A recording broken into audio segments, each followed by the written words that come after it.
bawah kolong meja, di belakang, di samping, di kanan. Apakah masih ada sampah? Tidak. Ada. Ya.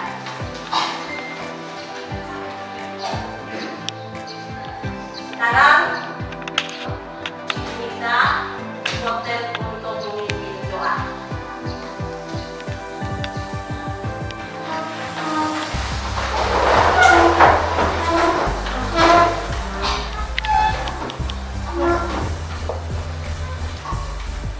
Dan teman-teman sekalian, marilah kita menyiapkan hati dan batin untuk sambil di doa yang saya bawakan dalam kesadaran berdoa.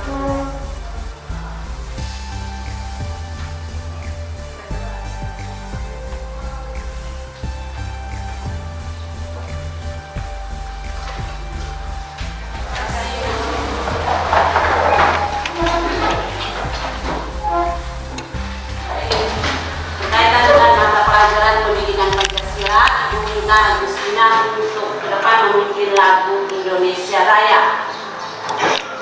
Kita menyanyikan lagu Indonesia Raya. Semuanya berdiri.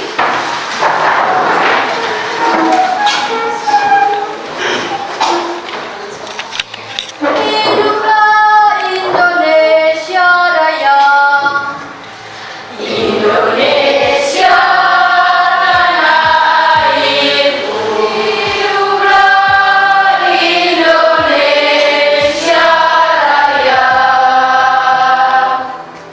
Silakan duduk. Terima kasih. Sekarang itu menguji kehadiran kalian. Coba tengoklah ke kiri dan ke kanan. Mungkin ada teman-teman kalian yang tidak hadir. Siapa yang tidak hadir? Santi Simatri Cici. Siapa lagi?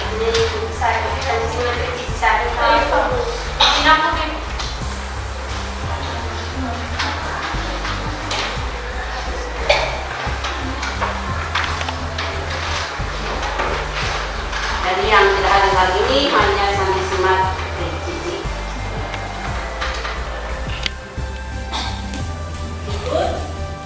Itu akan memutar video untuk memulai pembelajaran hari ini. Anda memperhatikan atau menonton video ini sebagai bahan untuk pembelajaran kita hari ini. Dodi kemana sih? Ayo pulang. Ini dia. Aku mau cerita sesuatu. Baik anak-anak, untuk berikutnya Ibu akan menayangkan materi PowerPoint. Kalian memperhatikan materi yang Ibu bawakan ini. Materi kita tentang pelanggaran hak dan pengingkaran kewajiban warga negara. Sambil membaca, melihat dan membaca ya.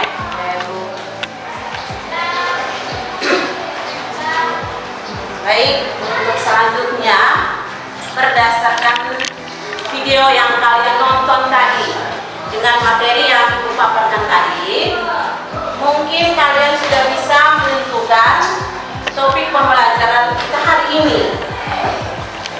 Siapa yang bisa menjawab topik pembelajaran kita hari ini dengan melihat video yang ditayangkan tadi dan materi yang ditayangkan tadi dari PowerPoint itu ya. Siapa yang tidak mau bertanggung jawab atas perbuatan? Ya, sikap yang tidak mau bertanggung jawab. Itu contoh tadi yang seperti kita lihat itu contoh kasus pelanggaran dan pengingkaran kewajiban yang terjadi di sekolah. Baik, kalian sudah menjawabnya. Ibu mau bertanya, mengapa kasus pelanggaran hak dan pengingkaran kewajiban ini sering terjadi? Dewi? Ketidaksetaraan dalam masyarakat, baik dalam hal ekonomi, pendidikan, atau akses terhadap layanan kesehatan, dapat mengakibatkan sebagian warga negara lebih rentan terhadap pelanggaran hak mereka. Jadi itulah jawaban dari Dewi yang sudah kalian dengar.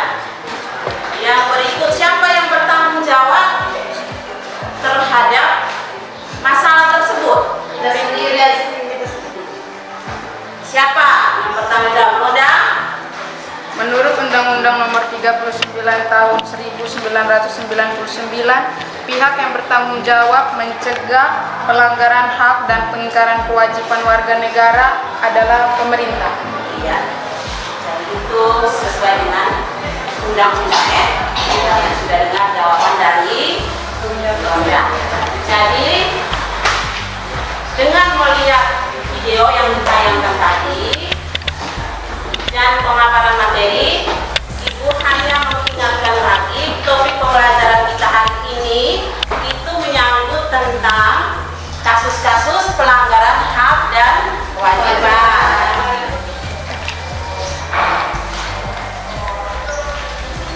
Berikutnya, kalian nanti dibagi dalam beberapa kelompok, dalam 5 kelompok Ya. Dan materi tentang pelanggaran hak dan pengingkaran kewajiban.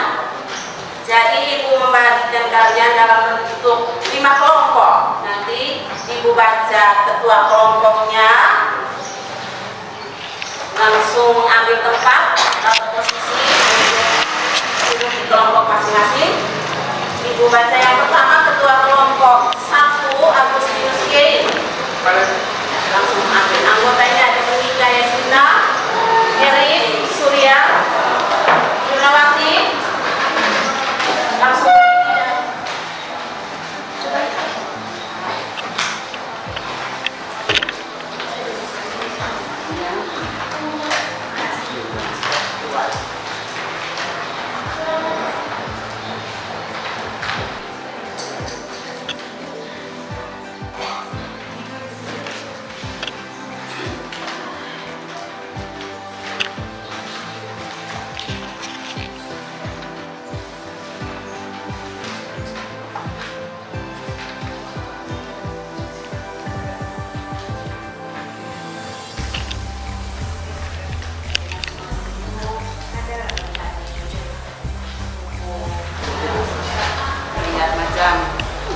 buku paket itu kan hanya ditulis secara umum. Kalau di materi yang dikasih ini kan ada rinciannya. Faktor penyebab ada rinciannya, misalnya ada faktor internal dan eksternal. Bagaimana kelompok 2?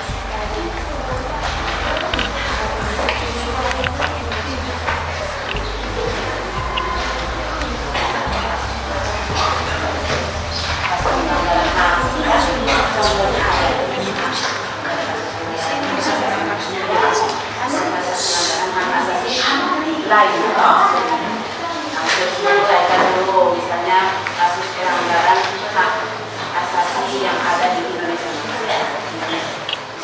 Apa saja? Berikut kasus hak asasi lainnya. Berikut kelompok 3, sambil permasalahan apa?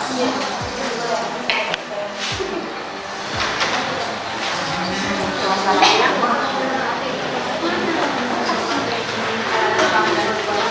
kasus pengingkaran hak, pengingkaran kewajiban warga negara. Bisa lihat di dalam buku paket itu, atau bisa saja mencari sumber lain di internet atau di materi yang itu sudah bagikan tadi. Masing-masing orang itu dapat pendapat itu. Oh, ini ditulis oleh penulis. Cari dalam buku paket itu ada yang materi edukasi juga ada. Bisa lihat juga bisa.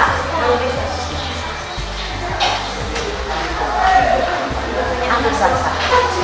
Anggotanya 6. Tulislah ditambah. Selamat siang semuanya.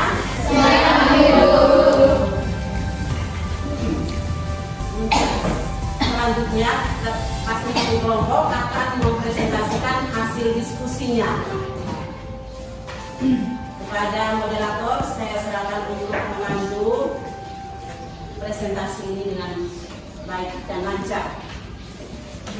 Baik, perkenalkan nama saya Dewi Isniati. Di sini saya akan menjadi pemandu untuk setiap kelompok.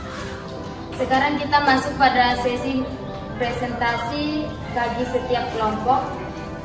Untuk kelompok 1, kami silakan mempresentasikan hasil diskusi.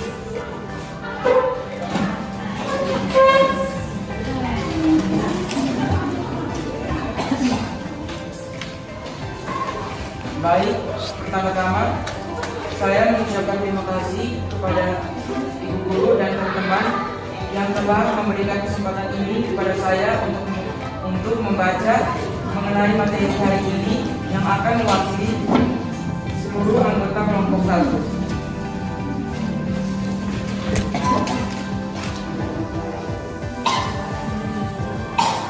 Faktor penyebab terjadinya pelanggaran hak dan pengingkaran kewajiban warga negara.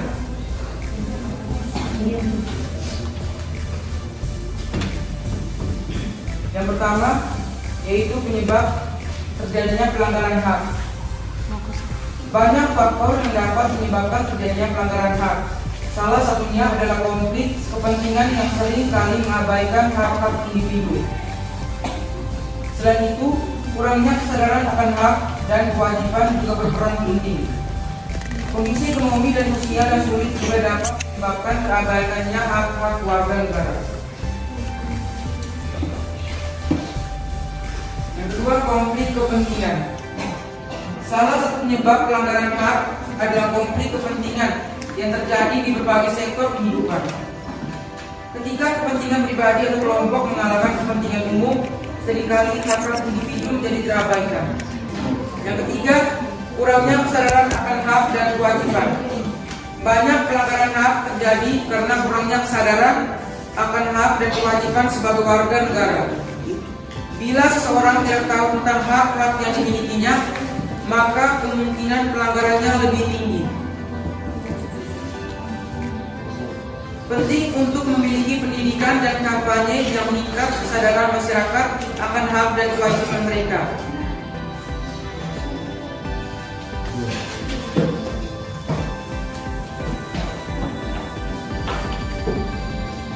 Yang keempat, kondisi ekonomi dan sosial. Kondisi ekonomi dan sosial yang sulit seringkali menjadi pemicu terjadinya pelanggaran hak. Ketidakadilan akses terhadap pelayanan dasar seperti pendidikan, perumahan, dan perawatan kesehatan dapat menyebabkan ketimpangan sosial yang berujung pada pelanggaran hak. Membangun masyarakat yang adil dan inklusif menjadi kunci dalam mengatasi masalah ini. Contohnya yang itu pertama, kemiskinan. Masalah kemiskinan seringkali menjadi akar dari pelanggaran hak karena individu tidak mampu memenuhi kebutuhan dasarnya. Yang kedua, pengangguran. Pengangguran yang tinggi juga dapat menyebabkan pelanggaran hak karena individu sulit memperoleh pekerjaan yang layak dan mencukupi. Contoh yang ketiga, ketimpangan sosial. Ketimpangan sosial yang signifikan di masyarakat dapat memicu terjadinya pelanggaran hak dan ketidakadilan. Yang kelima, faktor budaya dan agama. Budaya dan agama juga dapat mempengaruhi terjadinya pelanggaran hak dan penyelewengan kewajiban warga negara. Penting untuk mempromosikan budaya dan agama yang menghormati hak-hak semua warga negara. Contohnya yang pertama yaitu tradisi diskriminatif. Beberapa tradisi yang ada dalam budaya tertentu dalam melanggar hak-hak individu seperti praktik diskriminasi atau perlakuan tidak adil. Yang kedua, interpretasi agama. Interpretasi agama tertentu dapat digunakan untuk membenarkan pelanggaran hak atau penindasan terhadap kelompok tertentu. Contoh yang ketiga yaitu perubahan sosial. Perubahan sosial yang terjadi dalam masyarakat dapat mempengaruhi cara pandang terhadap hak-hak dan kewajiban warga negara. Sekian dan terima kasih dari kelompok 1.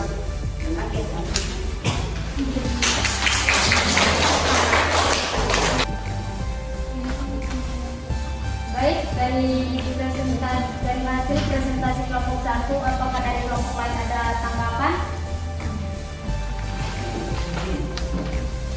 Kami dari kelompok keempat ingin menanyakan apakah penyebab terjadinya pelanggaran HAM? Baik, saya dari kelompok 1 akan menjawab pertanyaan dari kelompok 4. Yang pertama, sikap egois atau terlalu mementingkan diri sendiri. Yang kedua, rendahnya kesadaran berbangsa dan bernegara. Yang ketiga, sikap tidak toleran. Yang keempat, penyalahgunaan kekuasaan. Yang kelima, ketidaktegasan aparat penegak hukum. Yang keenam, penyalahgunaan teknologi. Sekian dan terima kasih. Baik, itu hasil dari jawaban dari tanggapan kelompok 1 ke kelompok 4. Baik, sekarang kita akan mempersilakan dari kelompok 2 mempresentasikan hasil diskusinya.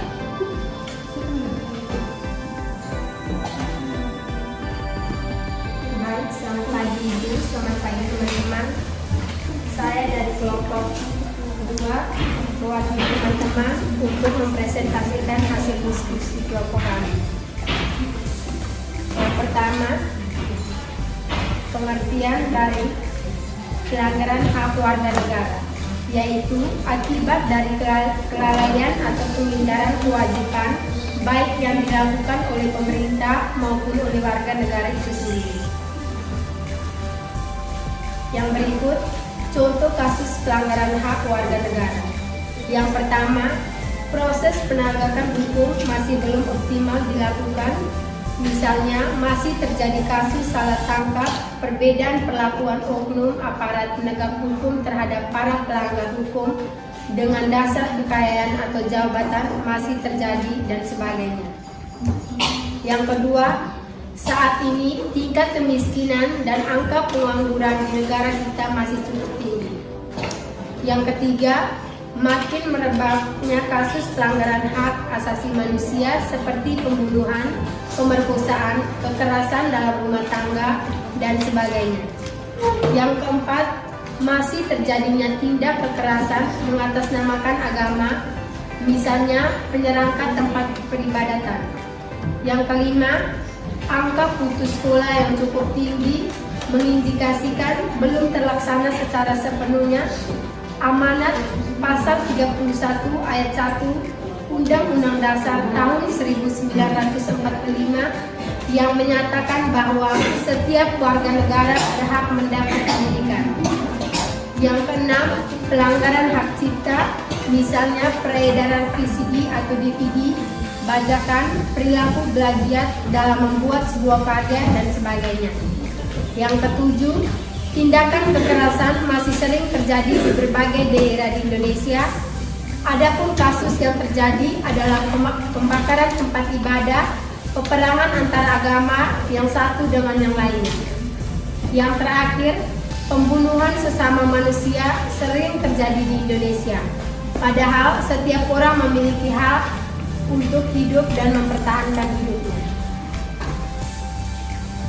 Sekian dari hasil presentasi kami. Apabila ada kesalahan kata, kami minta maaf. Baik, terima kasih kepada kelompok 2. Sekarang, apa ada dari kelompok lain yang ingin memberikan tanggapan kepada kelompok 2? Ada. Oke, silakan untuk kelompok 5. Baik, kami dari kelompok 5 akan bertanya, sebutkan 2 contoh pelanggaran terhadap hak dan kewajiban warga negara dan sertakan penjelasan dari masing-masing contoh.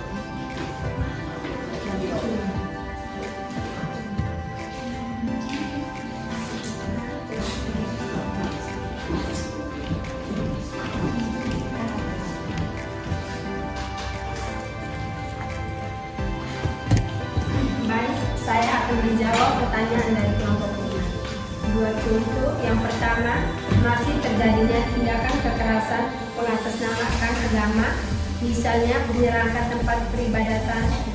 Padahal pasal 29 ayat 2 Undang-Undang Dasar tahun 1945 menegaskan bahwa negara menjamin kemerdekaan tiap-tiap penduduk untuk memeluk agamanya masing-masing dan untuk beribadat menurut agamanya dan kepercayaannya itu. Contoh yang kedua, angka putus sekolah yang cukup tinggi mengindikasikan belum terlaksanakan secara sepenuhnya pada amanat pasal 31 Undang-Undang Dasar tahun 1945 yang menyatakan bahwa setiap warga negara berhak mendapatkan pendidikan. Sekian jawaban dari kami. Terima kasih.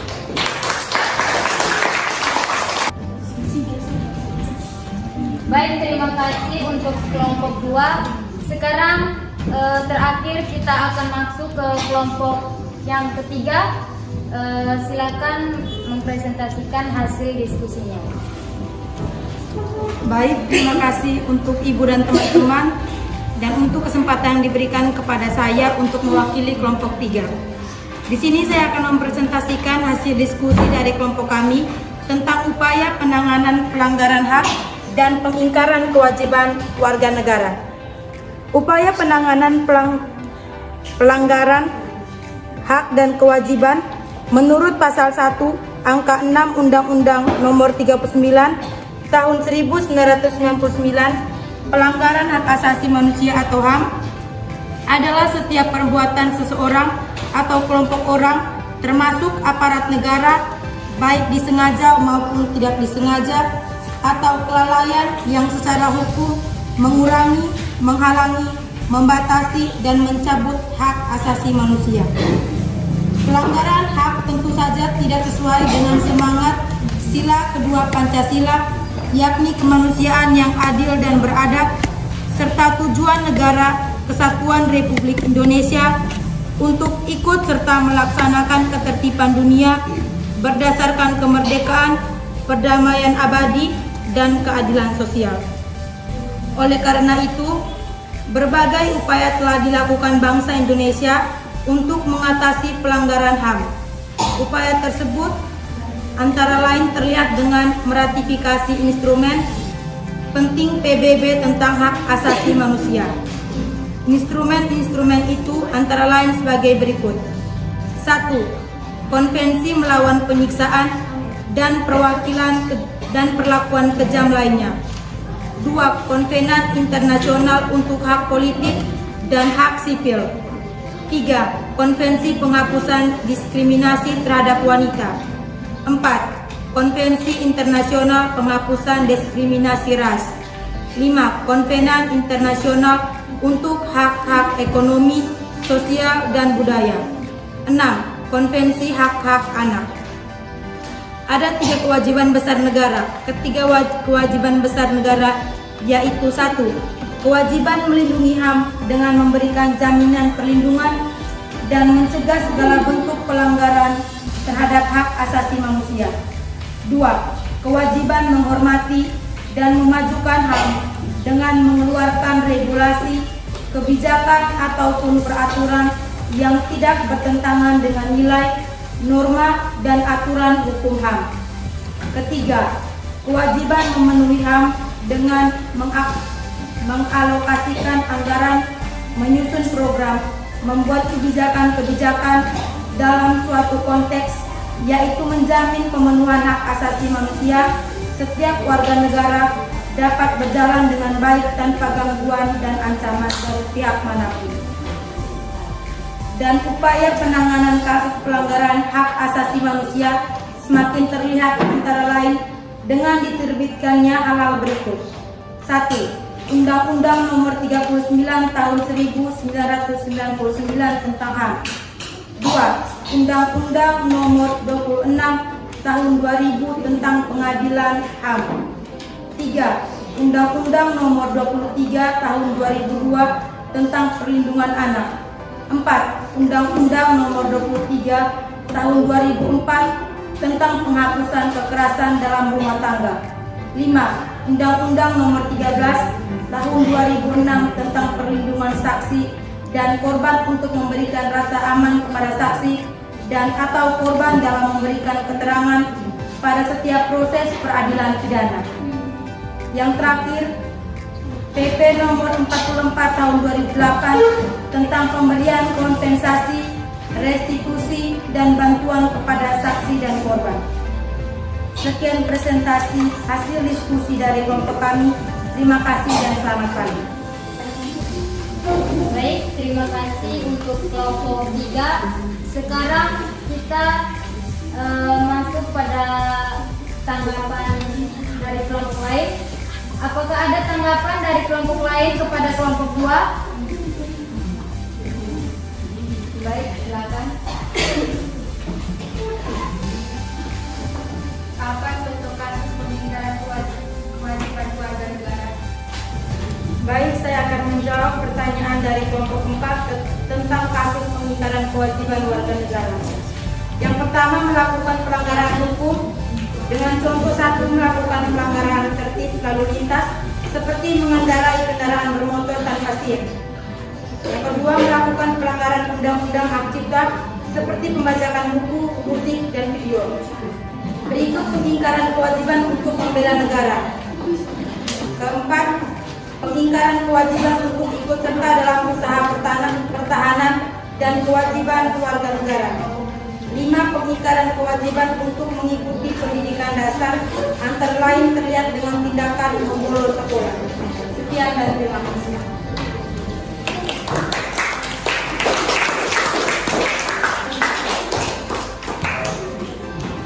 Baik, untuk selanjutnya akan memberikan tes untuk aktif pembelajaran guna mengetahui kemampuan kamu memahami materi yang sudah kamu diskusikan tadi.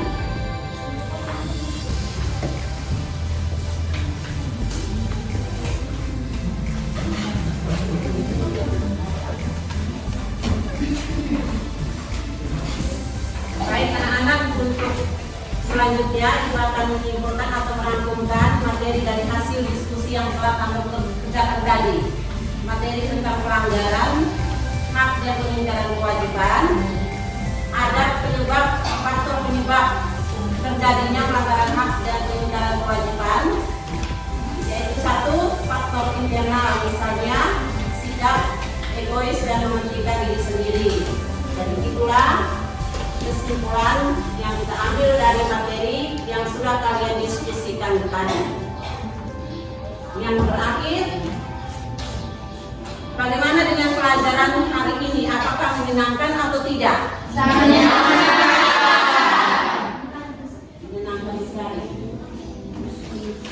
Ibu minta salah satu orang memberikan saran mengenai pembelajaran kita hari ini. Saran. Kalau untuk saran untuk pembelajaran ke depannya itu, menurut kami juga mungkin bosan dengan penjelasan ibu. Karena setiap saatnya kan didengarkan dengan materi ibu. Kami juga butuh kayak ice breaking, selisihnya antara materi. Terima kasih kepada segala yang sudah memberikan masukan atau saran untuk ibu. Ada pendapat lain lagi? Tidak ada. Baik, semuanya kembali ke tempat masing-masing supaya kita akhiri pembelajaran kita dengan Marilah kita menyiapkan hati dan batin kita untuk berdoa sambil mengikuti doa yang saya bawa. Doa mulai.